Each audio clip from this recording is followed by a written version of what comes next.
Hey guys, কেমন আছো তোমরা সবাই? তো অনেকদিন পর আমি আর একটা নতুন ব্লগ নিয়ে চলে এসেছি। তো প্রথমেই আমি সরি বলতে চাই, কারণ আমি সবসময় ব্লগ দিতে পারি না, কারণ অনেক ব্যস্ততায় থাকি। তো এই ব্লগটা হলো 21শে ফেব্রুয়ারির, আর এই ব্লগটা আপলোড করতে করতে আমার অনেক লেট হয়ে গেছে, তো তার জন্য সরি। তো এখানে তোমরা দেখতেই পাচ্ছ যে আমি বাসে করে ইউনিভার্সিটি যাচ্ছি, আর সাথে আমার বান্ধবীও আছে। আমি প্রথমে আইরংমারা গিয়েছি, গিয়ে আমার বান্ধবীকে নিয়ে তারপর আবার বাসে উঠে ইউনিভার্সিটি যাচ্ছি। তো এখানে আমরা প্রায় ইউনিভার্সিটির সামনে এসে গিয়েছি। যেহেতু 21শে ফেব্রুয়ারিটা এবার শনিবারে পড়েছে, তাই স্টুডেন্ট অনেকই কম, কারণ শুক্রবারে বিকেলে সবাই নিজের ঘরে চলে যায়, আর শনিবারে ওদের আসতে আর ইচ্ছে করে না। তো এখানে স্টুডেন্ট অনেকই কম ছিল। আজ তোমাদের কাছে আমার একটা স্বপ্নের কথা শেয়ার করব, ঠিক আছে? তো অনেক দিনের স্বপ্ন ছিল যে আসাম বিশ্ববিদ্যালয়ের এই শহীদ বেদিতে একবার যাওয়ার জন্য। যখন আমি ছোট ছিলাম তখন থেকে আমার এই স্বপ্ন ছিল। তো আগে যখন আমি মামাবাড়ি যেতাম, তখন রাস্তায় যাওয়ার সময় অনেকবারই আমি এই শহীদ বেদি দেখতে পেতাম। তখন আমি মাকে বলতাম যে মা, একবার যদি আমি এই জায়গা যেতে পারতাম। তখন মা বলতেন যে বড় হয়ে নিশ্চয়ই একদিন যাবে। তো মায়ের এই কথাটা ঠিক আজ সত্যি হয়ে গেল।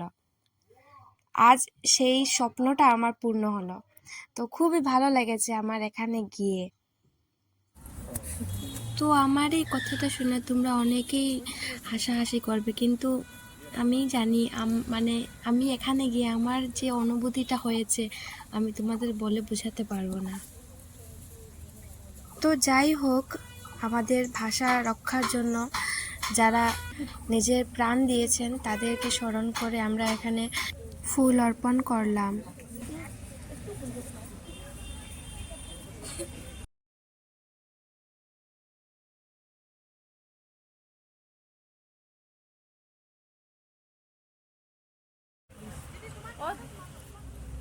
আর গাছ, যেখানে ফুলের গাছ থাকে সেখানেই আমার নজর প্রথমে যায়।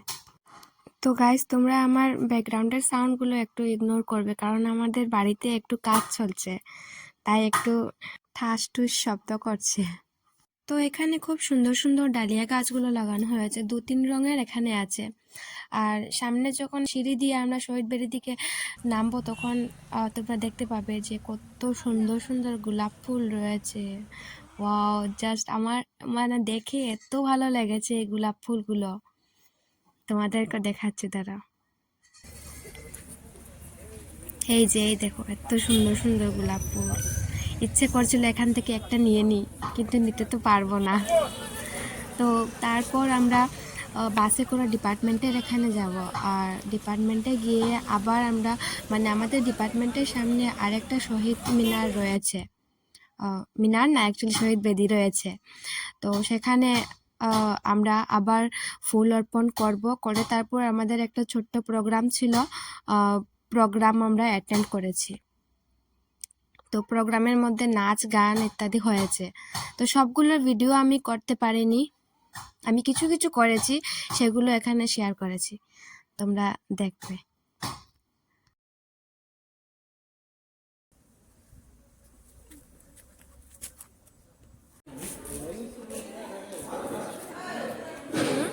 मनाया जाने वाला यह दिवस हमें उस ऐतिहासिक भाषा आंदोलन की याद दिलाता है, जहां लोगों ने अपनी मातृभाषा की गरिमा के लिए बलिदान दिए।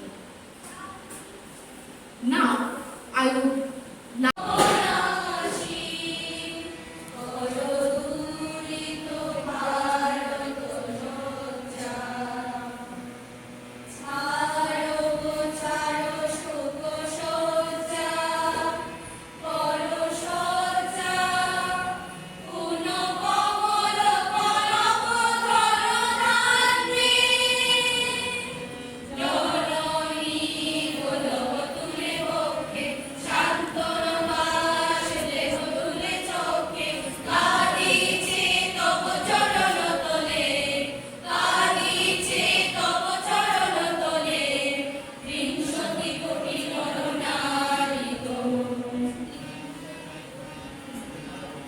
তো এখানে একটা বাংলা গান চলছিল, তো আমি গানটা মিউট করে দিয়েছি কারণ কপিরাইট লেগে যাবে।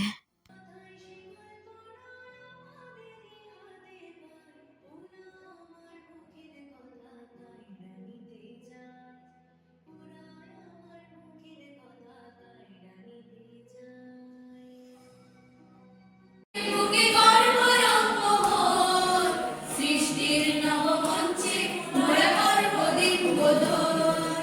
আমরা এই বিশ্বের বুকে গর্ব রঙ্গমোহন, সৃষ্টির নবমঞ্চে মোরা গর্ব দিনবোধন। রঙ্গলোকের অন্ধকার লক্ষ্য তারার এই জুয়ার, রঙ্গলোকের অন্ধকার লক্ষ্য তারার এই জুয়ার বুঝিয়ে দেবে আজ, বুঝিয়ে দেবে আজ মাঠে ঘাটে। তো প্রোগ্রাম শেষ হওয়ার সময় আমাদেরকে একটা স্মল রিফ্রেশমেন্ট দেওয়া হয়েছে, তো আমরা সেটা খেয়ে বাস ধরার জন্য গেটের সামনে চলে গিয়েছি। তো আমার এই ব্লগটা আমি এখানেই এন্ড করছি। ভিডিওটা ভালো লাগলে অবশ্যই লাইক কমেন্ট করবে আর আমাকে অনেক সাপোর্ট করবে। Thank you guys, tata.